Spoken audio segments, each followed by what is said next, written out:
یہ کائنات اللہ رب العزت نے تخلیق فرمائی ہے۔ اس کائنات کو بھی اگر اللہ اور اس کے رسول صلی اللہ تعالیٰ علیہ وسلم کے دیے ہوئے اصولوں کے مطابق چلایا جائے گا تو بگاڑ پیدا نہیں ہوگا۔ جب لوگ دھرتی رب کی ہو، زمین اللہ کی ہو، بندے اللہ کے ہوں، لیکن نظام اللہ رسول کا رائج نہ کیا جائے اور اپنی مرضی کے مطابق چیزوں کو لیا جائے، تو پھر بڑی کوشش کے باوجود بھی معیشت، معاشرت، سکون، امن، عدل یہ چیزیں قائم نہیں ہوتی۔ اسلام کو جب ہم کامل، مکمل اور اکمل دین کہتے ہیں تو ہمارے دین نے ہمیں مسجد چلانے کا طریقہ بھی بتایا ہے اور ملک چلانے کا طریقہ بھی بتایا ہے۔ جس طرح کتاب و سنت کا نظام مسجد میں، مدرسے میں رائج کرنے کا کہا گیا ہے، اسی طرح کتاب و سنت کے نظام کو دنیا میں رائج کرنے کا کہا گیا۔ اللہ تبارک و تعالیٰ کی اس زمین کو، نظام حکومت کو، نظام عدل کو، نظام پارلیمنٹ کو جب شریعت اسلامیہ کے وضع کردہ اصولوں کے مطابق چلایا جائے گا تو امیر، تاجر، دولت مند، بیوروکریٹس یہ سب بھی سکون محسوس کریں گے، بہت سارے اعتماد کے ساتھ تجارت کر سکیں گے، وفاداری کے ساتھ اپنا وقت گزار سکیں گے۔ غریب آدمی کو آسائشیں اور سہولیات اس کے دروازے پر ملیں گی۔ اللہ تبارک و تعالیٰ نے بہت سارے اپنے نیک بندوں کو اقتدار دیا۔ رب کریم نے حضرت داؤد علیہ السلام کو ملکوں کا بادشاہ بنایا، حضرت سلیمان علیہ السلام کو اللہ تعالیٰ نے اقتدار دیا، اللہ تعالیٰ نے حضرت یوسف علیہ السلام کو اقتدار عطا فرمایا، اور پھر قربان جائیں اللہ تعالیٰ نے میرے نبی کریم علیہ السلام کو اقتدار عطا فرمایا۔ حضور سید عالم صلی اللہ تعالیٰ علیہ وسلم نے بحیثیت ایک سربراہ مملکت کے وہ سارے کام اپنے سامنے حضور نے کیے۔ نبی پاک علیہ السلام رحمت للعالمین ہیں، کسی شخص کی ذرا سی تکلیف حضور کو سونے نہیں دیتی، لیکن حضور نے اپنے سامنے نفاذ کرایا۔ اگر کسی کو کوڑے لگنے کی ضرورت تھی تو فرمایا اس کو لے جاؤ، وہاں باندھو، کوڑے مارو۔ اگر کسی شخص پر چوری کی، زنا کی کوئی حد جاری کرنی تھی تو حضور نے اپنے سامنے وہ جاری کروائی، نفاذ عملی قانون کا اپنی نگاہوں کے سامنے کروایا۔ ایک سربراہ مملکت کس طرح سے وقت گزارتا ہے اور اسے کس طرح سے چیزوں کو لینا ہے، یہ ساری چیزیں اللہ کے محبوب علیہ السلام نے ہمیں کر کے، بتا کے، سکھا کے ہمارے لیے دستور چھوڑا۔ ہم نے آہستہ آہستہ آہستہ آہستہ یہ کیا کہ جس طرح عیسائیوں کے پوپ، انہوں نے مذہب کی تشریح یہ کی کہ غاروں میں رہنا ہے، دنیا سے کٹ کے رہنا ہے، یا پنڈتوں اور جوگیوں نے جو مزاج دیا تھا وہ ماحول ہم نے طاری کیا۔ اسلام کو ہم نے جز وقتی بنایا، کل وقتی نہیں بنایا۔ مسجد میں آ گئے تو وضو کر لیا، ٹوپی پہن لی، نظر جھکا لی، تسبیح پکڑ لی، کہا میں مسجد میں ہوں، میں جھوٹ نہیں بول رہا، میں مسجد میں ہوں، میں غلط بات نہیں کر رہا، میں مسجد میں ہوں، میں بددیانتی نہیں کر رہا۔ او خدا کے بندے، جو رب جس طرح مسجد میں دیکھتا ہے مسجد کے باہر بھی اسی طرح ہی دیکھتا ہے۔ اسے نہ اونگ آتی ہے نہ نیند آتی ہے۔ تمہیں ہمہ پہلو نیک ہونے کا کہا گیا۔ اسلام نے اپنے ماننے والوں کو جو جذبات دیے، میں آپ کو بڑی ذمہ داری سے کہتا ہوں، حساس ہو کے بات کرتا ہوں کہ مساجد میں، مدارس میں جب کوئی سیاسی بات کی جاتی ہے تو واقعی بعض لوگوں کو ٹھیک نہیں لگتا۔ کیونکہ کیوں ٹھیک نہیں لگتا؟ وہ اس لیے ٹھیک نہیں لگتا کہ وہ کہتے ہیں یار تھک گئے ہیں سارا دن تبصرے سن کے، وہاں بھی سیاسی باتیں، یہاں بھی، یہاں بھی، یہاں بھی۔ یہاں سے ہمیں کوئی خاص روحانی بات سننے کو ملے جو ہمارے دل کے سکون کا باعث بنے، کوئی خاص تازگی والی بات سننے کو ملے، لیکن میں آپ کو یہ بھی بڑے احساس کے ساتھ بات عرض کرتا ہوں، یہ جذبہ غلط نہیں ہے۔ کچھ لوگوں کا یہ جذبہ تنقید کا ہوتا ہے، اس کی بات نہیں کرتا، لیکن کچھ کہتے ہیں نہیں ہم تو روحانی تازگی کے لیے، ان کی بات بھی ٹھیک ہے۔ لیکن میں آپ سے عرض کروں، میرے رسول پاک علیہ السلام نے اور حضور کے چاروں خلفاء نے سیاست کی جتنی تدبیریں کی ہیں وہ مسجد شریف میں بیٹھ کے کی ہیں، کیونکہ یہ جذبہ پاکیزہ تھا، خلوص والا تھا، خدمت والا تھا، اشاعت تبلیغ والا تھا، دین کو آگے پھیلانے والا تھا۔ تو یہ پاک جگہ پر بیٹھ کے بات ہوئی، اسے پلید، ناپاک اور چونکہ غلط اب کیا گیا ہے تو اب بعض چیزیں بوجھ بنتی ہیں۔ قرآن مجید کی جو آیت کریمہ میں نے تلاوت کی ہے نا، میں آپ سے عرض کروں، معیشت سے زیادہ، معاشرت سے زیادہ، ایٹمی طاقت سے زیادہ ضرورت نیک لوگوں کی ہوتی ہے۔ یاد رکھنا، بہترین قسم کا اسلحہ موجود ہو لیکن چلانے کا فن نہ آتا ہو تو بندہ دشمن کا کچھ بھی نہیں بگاڑ سکتا۔ انسان کے پاس بہترین گاڑی موجود ہو لیکن اسے چلانی نہ آتی ہو تو اس کے لیے سفر کبھی بھی مکمل نہیں ہوتا۔ ہمارے پاس سارا کچھ ہے، دیانتدار لوگوں کی کمی ہے۔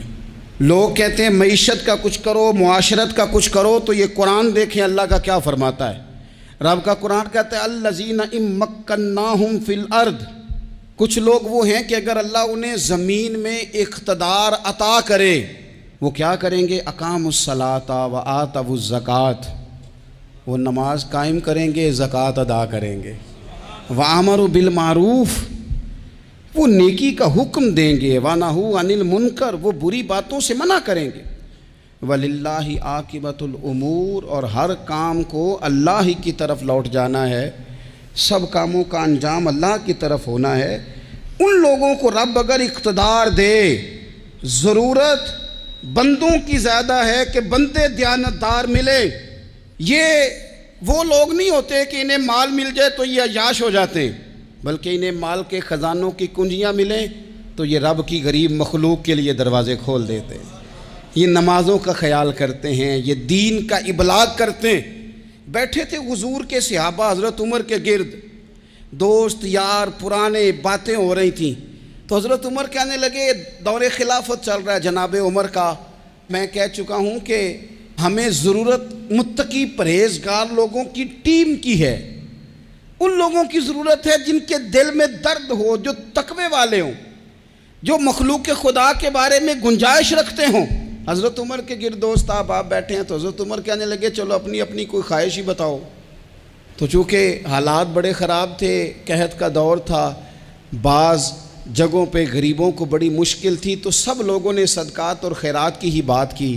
ایک صاحب کہنے لگے میرا دل کرتا ہے کہ زمین غلے اور اناج سے بھر جائے ساری اور میں اللہ کی مخلوق میں بانٹ دوں۔ تو دوسرے نے کہا میرا دل کرتا ہے سونے چاندی سے زمین بھرے اور میں رب کی مخلوق پر تقسیم کر دوں۔ ایک تیسرے صحابی بھی فرمانے لگے میرا دل کرتا ہے سونے چاندی سے نہیں، ہیرے جواہرات سے یہ زمین بھرے اور میں اللہ کی مخلوق میں بانٹ دوں۔ سب اللہ کی مخلوق پر کرم کرنے کی، رحم کرنے کی، تقسیم کرنے کی بات کر رہے تھے۔ تو پھر بول کے کہنے لگے عمر آپ بھی تو بتائیں نا، آپ کی بھی تو کوئی خواہش ہوگی نا۔ حضرت عمر دیر تک خاموش رہے، پھر ٹھنڈی آہ بھری، فرمانے لگے میرا دل کرتا ہے یہ زمین حضرت معاذ بن جبل جیسے لوگوں سے بھر جائے، میرا دل کرتا ہے یہ زمین حضرت حذیفہ بن یمان جیسے لوگوں سے بھر جائے، میرا دل کرتا ہے یہ زمین حضرت ابو عبیدہ بن جراح جیسے لوگوں سے بھر جائے، یہ زمین ان لوگوں سے بھر جائے اور میں پھر ان سب لوگوں کو ساتھ ملا کے زمین پہ رب کی اطاعت کا چلن عام کر دوں، لوگوں کو رب رسول کا فرما بردار بنا دیا جائے، خیر والے لوگوں سے زمین بھرے۔ میری خواہش یہ ہے جب خیر والے لوگوں سے زمین بھر جاتی ہے پھر معیشت بھی ٹھیک ہو جاتی ہے، معاشرت بھی ٹھیک ہو جاتی ہے، دفاعی محاذ پر بھی لوگ کامیاب ہو جاتے ہیں، تعلیم اور صحت کے شعبوں میں بھی مضبوطی آتی ہے۔ شرط یہ ہے تم نے پوچھی ہے امامت کی حقیقت مجھ سے، خدا تجھے میری طرح صاحب اسرار کرے، ہے وہی تیرے زمانے کا امام برحق جو تجھے حاضر و موجود سے بیزار کرے اور موت کی شکل میں دکھلا کے تجھے رخ یار زندگی تیرے لیے اور بھی دشوار کرے۔ وہ لوگ جو مضبوطی لائیں معاشرے میں، جن کا علم، بردباری، تقوی، یہ چیزیں مضبوطی، ہمارے ہاں کوئی منصوبہ بندی نہیں۔ جن بیچاروں کے کشکول کل پھیلے تھے ان کے آج بھی پھیلے ہیں۔ کسی بھی اشارے پر 2 منٹ کے لیے بریک لگتی ہے تو 4 بھکاری آپ کی گاڑی کا شیشہ بجاتے ہیں۔ اب بعض اشاروں پر، ٹول پلازوں پر لکھ کے لگا دیا گیا ہے یہ پیشہ ور بھکاری ہیں، ان کو خیرات نہ دیں۔ لیکن میرا سوال یہ ہے کہ ان سارے بھکاریوں کو ایک جگہ پہ کھڑا کر کے پوچھنا کس نے ہے کہ تم بھیک کیوں مانگ رہے ہو؟ ان کے گھروں تک ان کے ساتھ کس نے جانا ہے؟ کون آدمی ہے جو جا کے ان سے کہے گا کہ جناب تم کیوں خیرات کے لیے کھڑے ہو؟ تمہاری مجبوری کیا ہے؟ کہ ریاست کی، حکومت کی، تاجر کی، مالدار کی، تگڑے آدمی کی یہ ڈیوٹی نہیں؟ ان تک رسائی کس نے حاصل کرنی ہے؟ وہ بیوہ جو پچھلے سال دروازے پہ زکوٰۃ لینے آئی تھی وہ اس سال بھی آئی ہے۔ وہ خاتون جسے پچھلے سال آٹے کا تھیلا دیا تھا وہ اس سال بھی آئی ہے۔ وہ خاتون جو پچھلے سال 4 بچوں کو ساتھ لے کر کے چھوٹوں کو آئی تھی وہ آج بھی اسی طرح کشکول طلب دراز کیے ہوئے ہے۔ اور حضرت عمر کیا فرماتے ہیں؟ سیدنا فاروق اعظم رضی اللہ تعالیٰ عنہ ارشاد فرماتے ہیں، اس کو امام بہقی نے اور امام سیوطی نے نقل کیا ہے، حضرت عمر فرمایا کرتے تھے کہ اگر میں زندہ رہا تو عراق والوں میں تمہاری بیواؤں کے لیے ضرورت کا اتنا سامان کر جاؤں گا کہ بی بی جب تک زندہ رہے گی کسی کی محتاج نہیں ہوگی۔ اس کے لیے اس طرح کے اسباب پیدا کر دیے جائیں گے کہ اسے حاجت نہیں ہوگی۔ اس کے لیے مستقل بنیادوں پر اس کے اخراجات دیکھ کر اس کے لیے اہتمام کر دیا جائے، اسے دوبارہ کشکول طلب دراز کرنے کی ضرورت نہیں پڑے گی۔ ایک صحابی تھے حضرت جناب سیدنا خفاف بن ایما غفاری رضی اللہ تعالیٰ عنہ، انہوں نے بڑا کردار ادا کیا تھا میدان احد میں، انہوں نے اور ان کے صاحبزادے نے۔ تو ان کی بیٹی ایک دن حضرت عمر کے پاس آئی۔ اب وہ بیٹی بیاہ کے جا چکی تھی، اس کی شادی ہو گئی تھی۔ حضرت خفاف بن ایما رضی اللہ تعالیٰ عنہ کی صاحبزادی اپنے سسرال چلی گئی تھی، وہاں اس کا خامد انتقال کر گیا۔ وہ خاتون واپس آ گئی، وہ حضرت عمر سے ملی، بیوہ عورت۔ اس بیوہ خاتون نے آ کے، یہاں تو میرے بھائی وہ فوجی بیچارے جن کی بیویاں، جن کو ایک تقریب میں تو خوب ایوارڈ دینے کے لیے بلایا جاتا ہے، میں نے یتیمی کا وقت گزارا ہے، مجھے پتہ ہے کہ 2-4 مہینے لوگ آ کے کہتے ہیں کوئی حکم ہو جاتے 10 آ جائے، پھر جب 1 سال گزر جاتا ہے تو پھر لوگ کہتے ہیں 4 بھرا نے کام کیوں نہیں کر دے؟ تو ایسے تو نہیں نا کہ ابا ایسے ہی چلا گیا تھا، بڑا کچھ دے کے گیا ہے، کدھر ہے فلانی چیز؟ لوگوں کا نظریہ تھوڑے عرصے کے بعد اور ہو جاتا ہے۔ آپ نے بڑے بڑے شہداء کے گھروں میں ایوارڈ تو دیے، کیا کبھی آپ نے پلٹ کر دوبارہ غور کیا کہ ان کے بچے کہاں ہیں؟ ان کی بیوہ کس حال میں ہے؟ وہ زمانے کی تیز دھوپ اور تیز آندھی کا مقابلہ کیسے کر رہے ہیں؟ بغیر باپ کے جو انسان کو کھلے آسمان تلے وقت گزارنا پڑتا ہے وہ کتنا کو مشکل ہوتا ہے؟ وہ کس طرح ٹائم گزار رہے ہیں یہ کبھی سوچا لوگوں نے؟ یہاں تو نرنگیے سیاست دوران تو دیکھیے منزل انہیں ملی ہے جو شریک سفر نہ تھے، جو نکلے ہی نہیں تھے وہ منزل تک پہنچ گئے، اور جنہوں نے جوانیاں گزار دی وہ رستے میں رہ گئے۔ حضرت خفاف بن ایما کی صاحبزادی بیوہ ہو کے آ گئیں، بچے ساتھ تھے، سرے راہ جناب عمر سے ملی اور مل کے کہنے لگی حضور میں اس صحابی کی بیٹی ہوں جنہوں نے احد والے دن اپنے بیٹے کے ساتھ مل کے محاصرہ کیا تھا، بچے میرے یتیم ہو گئے ہیں، میں بیوہ ہوں۔ حضرت فاروق اعظم رضی اللہ تعالیٰ عنہ نے فہرست نہیں مانگی، خرچے کی ڈیٹیل نہیں مانگی، تم آنا فلانے سے ملنا، پرسوں 9 بجے آ جانا دفتر، یہ کوئی بات نہیں کی۔ حضرت عمر غور سے کھڑے، اس بیٹی کی بات سنی، چھم چھم سیدنا فاروق کی آنکھوں سے آنسو گرے، دوڑ کے گھر گئے، ایک اونٹ نکالا، وہاں سے مال غنیمت کا مال کے بھر کے 2 بوریاں، اور بوریوں میں کیا تھا؟ چاندی بھی تھی، نقدی پیسے بھی تھے۔ کچھ ضرورت کا سامان بھی تھا، غلہ بھی تھا، 2 بوریاں بھر کے اونٹ پہ رکھ کے خود لگام اس بیٹی کے ہاتھ میں تھما کے کا پتر سامان بھی تیرا ہے، اونٹ بھی تیرا ہے، اور یہ نہ سمجھنا یہی کچھ تجھے دیا ہے، جب یہ ختم ہوگا تو رب تیرے لیے اور بندوبست فرمائے گا۔ کیا مانا کہ ڈیوٹیاں لگا دی گئی ہیں، ہمیں پتہ ہے یہ سامان کب تک ختم ہو جائے گا، پیسے کب تک ختم ہو جائیں گے، تیرے لیے میں نے نئے حکم بھی جاری کر دیے ہیں۔ ایک شخص نے کہا حضور ایک بیوہ کو آپ نے کچھ زیادہ ہی نہیں دے دیا؟ یہاں لوگ سیاسی تقسیم نہیں کرتے، تھوڑا کام والے کو دے دو، تھوڑا چوکیدار کو دے دو، تھوڑا گلی محلے میں دے دو، تھوڑا رشتہ داروں میں دے دو، سب ہمارے احسان کے نیچے رہیں گے۔ کہا ایک ہی خاتون کو آپ نے اتنا نہیں دے دیا؟ تو حضرت عمر ناراض ہو گئے، فرمانے لگے تجھے تیری ماں روئے، میری نظروں میں آج بھی وہ جلوہ موجود ہے جب اس کا باپ اور بھائی میدان احد میں کافروں کے خلاف لڑائی کر رہے تھے، آج تک میری نظر میں موجود ہے۔ تو کہتا ہے میں نے زیادہ دے دیا؟ اولاد کسے نہیں پیاری ہوتی؟ بچوں کو دیکھ دیکھ کے بندہ کلیجہ ٹھنڈا کرتا ہے، اولاد کو دیکھ دیکھ کے آنکھوں کو سکون ہوتا ہے، انسان کی طبیعت شاش بشاش ہوتی ہے۔ حضرت عمر وظیفہ لگانے لگے تو حضور کے گھر میں خدمت کرنے والے حضرت اسامہ بن زید کا وظیفہ ڈبل لگایا اور اپنے بیٹے عبداللہ ابن عمر کا وظیفہ سنگل لگایا۔ تو حضرت اسامہ بن زید کہنے لگے ابا جی میں نے تو ہجرت بھی کی، جہاد بھی کیا، اسامہ تو ان دنوں بچے تھے۔ تو حضرت سیدنا عمر فاروق جواب میں کہنے لگے پتر اسامہ کے والد زید نے بھی حضور کے گھر میں نوکری کی، اسامہ بھی نوکری کر رہا ہے۔ حضرت عمر کی شان کیا ہے زمانہ جانتا ہے، پر پھر بھی حضرت عمر فرمانے لگے تو نے اپنے باپ کے ساتھ ہجرت کی، فرمایا ان کی خدمت زیادہ ہے حضور کے گھر میں، لہذا ان کا وظیفہ بھی زیادہ لگایا جائے گا۔ ہمارے ہاں ہم نہ میرٹ کرنا چاہتے ہیں پر دوسروں کے لیے، اپنے اوپر کسی میرٹ کو ہم قابل قبول بالکل نہیں۔ یعنی میں سودا خالص لینا چاہتا ہوں دکان سے،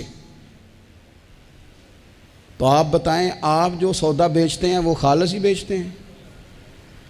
آپ کو تو خالص چاہیے لیکن آپ بھی تو کچھ نہ کچھ بیچتے ہیں، آپ کا خالص ہے، اگر آپ خالص بیچ رہے ہیں تو انشاءاللہ ملے گا بھی خالص۔ چادریں آئی تھیں مال غنیمت میں، ڈھیر ساری چادریں، ڈھیر ساری۔ حضرت عمر نے صحابہ کرام علیہم رضوان کی ازواج پر، صحابیات پر وہ چادریں تقسیم کر دیں۔ ایک چادر بڑی خوبصورت نکلی اندر سے، تو سب کہنے لگے حضور یہ نا خاتون اول کے لیے سوٹ کرے گی، آپ کی اہلیہ کے لیے سوٹ کرے گی، کبھی آپ گھر لے جائیں نا، یہ سب سے بہتر ہے۔ تو یہ حضرت عمر کی بالغ نظری ہے، وہ کیا بندہ ہوا جس کی ہر جگہ نظر ہی نہ ہو۔ حضرت سیدنا عمر فاروق رضی اللہ تعالیٰ عنہ کہا جناب یہ چادر بڑی حسین ہے، آپ کے گھر والوں پہ جچے گی۔ تو حضرت عمر فرمانے لگے نہیں، ایک صحابیہ ہیں حضرت ام سلیت رضی اللہ تعالیٰ عنہ، انہیں بلاؤ یہ چادر انہیں دوں گا۔ حضور اس خاتون کو یہ چادر دینے کی وجہ بھی تو بیان کریں۔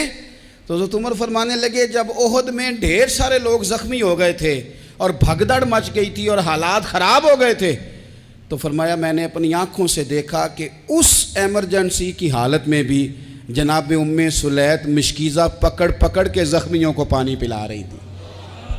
اس خاتون کی خدمات ہیں امت کے لیے، اس نے ڈیوٹی کی ہے صحابہ کے لیے، لہٰذا اس عورت کا زیادہ حق بنتا ہے کہ اس کو یہ اعزاز دیا جائے۔ میرٹ کی بنیاد پر تقسیم ہوگی، رشتہ داری کی بنیاد پر، تعلق کی بنیاد پر نہیں ہوگی۔ اس کا حق زیادہ بنتا ہے، اس کا درجہ زیادہ بنتا ہے، خدمات زیادہ ہیں۔ جب تک آپ گنجائش زیادہ پیدا نہیں کرتے اتنی دیر تک حالات اس طرح کے نہیں ہوتے۔ پھر ایک اور مصیبت بن گئی ہے، وہ مصیبت ہے لیول کی۔ یہ کام میرے لیول کا نہیں، جب آپ اپنے لیول سے نیچے اتریں گے، پروٹوکول سے ذرا نیچے اتریں گے اور چھوٹی چھوٹی باتوں پر خود توجہ دیں گے، چھوٹی چھوٹی چیزوں پر۔ حضرت عمر جمعہ پڑھا رہے تھے، ایک صحابی دیر سے آئے۔ اب یہ نماز کا پوچھنا، جمعے کا پوچھنا، مطلب حکمران صاحب تو اوپر لیول کے ہیں، وہ تو پوچھیں گے کہ جناب میرے ساتھ تو آپ قومی سطح کا بندہ بٹھائیں، یہ والی باتیں۔ لیکن چھوٹے چھوٹے سوراخ پیدا ہوتے ہیں، پھر بند ٹوٹتے ہیں، حالات بگڑتے ہیں۔ قوموں کا اخلاق چھوٹی چھوٹی جگہوں پہ پہلے بگڑتا ہے، چھوٹی چھوٹی جگہوں پہ بچہ پہلے چھوٹی چوریاں کرتا ہے، خدا معاف فرمائے اگر اسے روکا نہ جائے، پھر وہ بڑی جگہوں پہ جا کے حالات خراب کرتا ہے۔ حضرت عمر فاروق ایک صحابی دیر سے جمعہ پڑھنے آئے تو حضرت عمر نے بعد میں بلا لیا، فرمایا تم اتنے سمجھدار آدمی ہو کہ اگر جمعے میں دیر سے آؤ گے تو باقی لوگوں کا کیا بنے گا؟ تو وہ صحابی آگے سے کہنے لگے مجھے پتا تھا آپ نے پوچھنا ہے، اور میں تو کہیں کام میں مصروف تھا امیر المومنین، میں تو دوڑا آیا ہوں، میں تو غسل بھی نہیں کر سکا، وضو کر کے مسجد میں آ گیا ہوں جمعہ پڑھنے۔ تو حضرت عمر فاروق ان کی بات سن کے خوش ہوئے، فرمانے لگے رب تیرا بھلا کرے، اس طرح کرنا، آئندہ جمعہ پڑھنے آنا تو غسل کر کے آنا، میرے نبی پاک نے غسل کرنے کا ارشاد فرمایا جمعے والے دن، غسل کر کے آنا۔ ان باتوں کا بھی یعنی حکومت کے قومی معاملات اور عالمی نقطہ نظر بھی ان کے ذہن میں ہے، اور یہاں تک جو باریک چیزیں یعنی حضرت عمر فاروق گزر رہے تھے تو کسی باغ کے کونے میں کھڑے ہو کے کچھ بچے چھوٹے چھوٹے بچے وہ کھجوریں اکٹھی کر رہے تھے، تو حضرت عمر نے کہا کس کے باغ میں لگے ہوئے ہو؟ سب بچے دوڑ گئے، تو حضرت سنان بن سلمہ فرماتے ہیں میں بھی چھوٹا تھا، میں کھڑا ہو گیا تو میں نے کہا حضور ہم نے توڑ کے نہیں کھجوریں کھائیں، گری ہوئی کھائی ہیں، اور آپ کو پتہ ہے جو رستے میں گر جائیں وہ اٹھانی ناجائز نہیں ہوتی، تو حضور یہ گری ہوئی کھجوریں کھائی ہیں۔ تو کہتے ہیں حضرت عمر فاروق بچے کی بات سن کے کہنے لگے رب تیرا بھلا کرے، تو نے صحیح بات کی طرف میری توجہ کرا دی ہے، اللہ تیرا بھلا کرے۔ اور پھر حضرت عمر رضی اللہ تعالیٰ عنہ اس چھوٹے سے بچے کے پاس کھڑے ہو گئے۔ کون؟ کس کے پاس؟ نہیں، خواب تو نہیں دیکھ رہے میں اور آپ، حکمران وقت 22 لاکھ مربع میل کا حکمران بچے کے پاس کھڑے ہو گئے، چھوٹے بچے کے پاس۔ دکان پہ غریب آدمی چڑھ آئے نا، دکاندار صاحب اللہ ماشاءاللہ ان کا مزاج خراب ہو جاتا ہے، وہ تیسری چیز کہنا وہ والی دکھاؤ تو کہتے لینیاں تے لے تو جا، اور اگر تگڑا بندہ آ جائے تو کہتے ہیں جناب آپ اس طرح کریں نشاندہی کر دے، میں انشاءاللہ خرید کے لا کے پیش کر دوں گا۔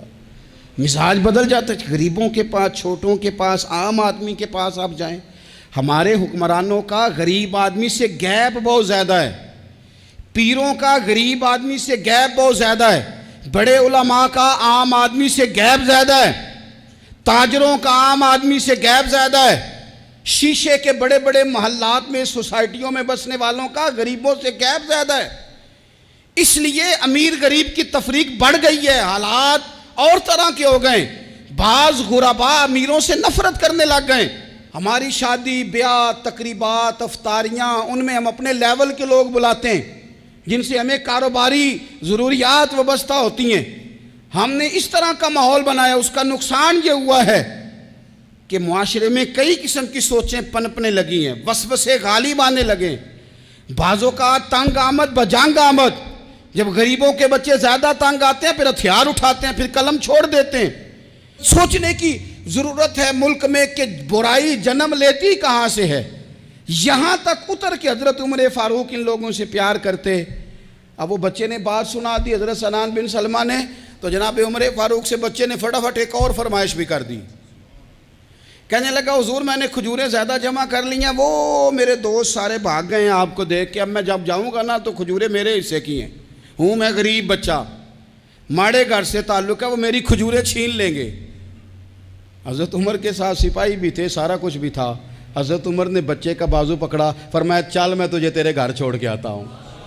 حضرت عمر اس غریب کے دروازے پہ دستک دے کے کہا تیرا پتر تھا، پکڑ کے اس لیے لایا ہوں کوئی امیر زادہ اس غریب کے بچے کو تنگ نہ کر سکے، اللہ کوئی ایک بھیجنا حضرت فاروق اعظم کا ماننے والا جو غریب کے بچے کا بازو تھامے اور اسے کہے کہ کوئی امیر زادہ اس پر ظلم نہیں کرے گا، کوئی اسے تھپڑ نہیں مارے گا، کوئی اس کے حصے کے نمبر نہیں لے گا، کوئی اس کی جگہ رشوت دے کے نوکری پہ نہیں بیٹھ جائے گا، کوئی اس کی جگہ پیسے دے کے آگے نہیں بڑھ جائے گا، کوئی آئے نا جو اشک شوئی کرے، جو آنسو پونچھے لوگوں کے، لیکن یہاں تو منزل انہیں ملی ہے جو شریک سفر نہ تھے۔ میرے عزیزو، اس نہج پر دین نے ہمیں اسباق پڑھائے، اس نہج پر۔ حضرت عمر چھوٹی چیزوں کا، مسجد نبوی شریف میں آپ نے دیکھا دو لوگ، اونچی آواز میں بات کر رہے ہیں، تو حضرت عمر نے فرمایا انہیں بلا کے لاؤ۔ بلا کے لایا، فرمایا تمہیں پتہ نہیں یہ حضور کی مسجد ہے؟ پتہ نہیں؟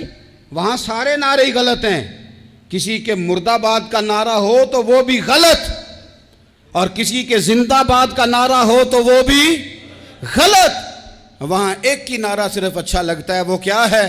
یا رسول اللہ انظر حالنا، یا حبیب اللہ اسما۔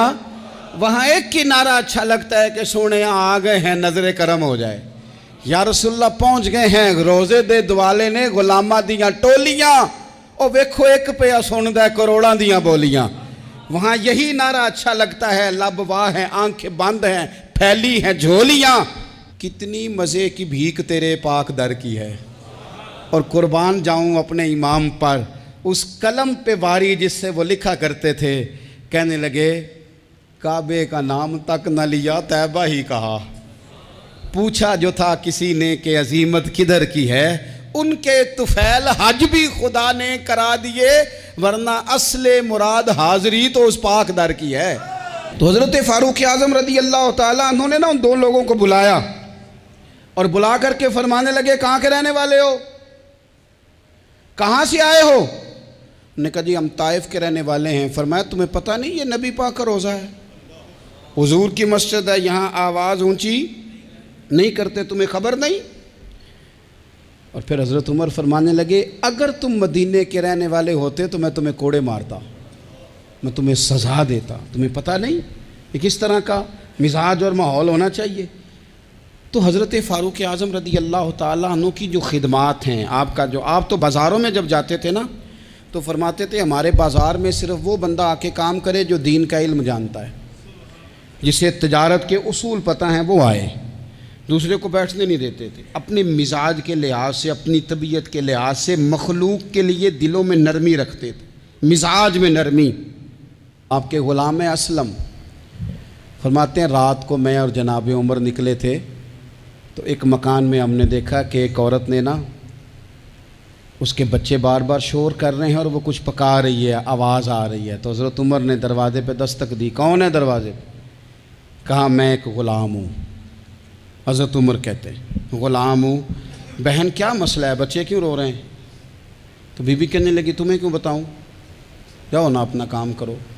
حضرت عمر نے اصرار کیا تو تلخ لہجے میں، جس سے غصہ نہیں کر جاتے حکمران، councillor, chairman, M P M N A, ناراض نہیں ہو جاتے، اس تلخ لہجے میں بی بی کہنے لگی دعا کرو اللہ میرے اور عمر کے درمیان قیامت میں فیصلہ کرے۔